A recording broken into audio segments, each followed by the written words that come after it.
What's Your Story hit the road in Lafayette. Let's see if they're making any violins today. And our first day of shooting was a bit of a bust. Didn't work. No. Do you want to do it? Huh? Can you bail me out and help me? I'm the guy behind the camera. Oh, come on. But as everyone knows, the What's Your Story team loves a good sign, which is where day 2 began. Meet Jeff Lagani. Comic shop guy, the comic book guy, whatever, I don't care. Ever since he was a kid, he's loved comics. G.I. Joe and Star Wars, which I was a huge fan of, because, grew up in the 70s, who wasn't? And while at first it may have been tales from a galaxy far, far away that brought him in, it was something else that would truly hold his fascination. I love the art, I love the storytelling, but mostly the art. I've always been a big fan of art, whether it be fine art or street art or comic art or whatever. This appreciation for the art of comics opened up the door for Jeff to move from more than just a casual fan. I did some inking work. So basically, you just trace.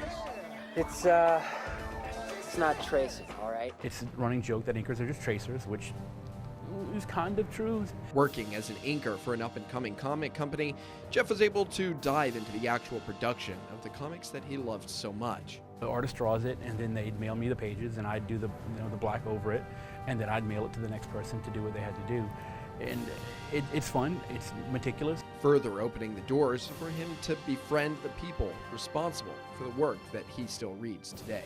Met between movie stars and television actors and actresses and wrestlers and politicians. That we had a local politician who was a huge comic fan. For the last 15 years, Jeff has worked at the comic shop on Johnson Street. But to him, and to many, it's more than just a shop, but a safe haven that's lasted for a generation. They're now bringing their kids in to meet me, and I get called Uncle Jeff a lot. Uncle Jeff isn't the only title he holds. Jeff is the father of 2 kids. When it comes to passing on his love for comics, he's batting about 50%.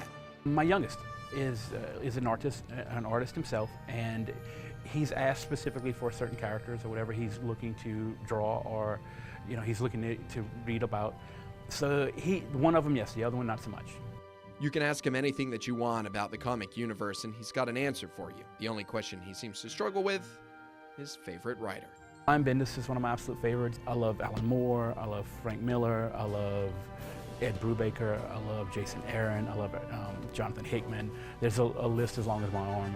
And be sure to tune in to our next issue when we head to Acadia Parish. In Lafayette, I'm Daniel Phillips, KTC TV3.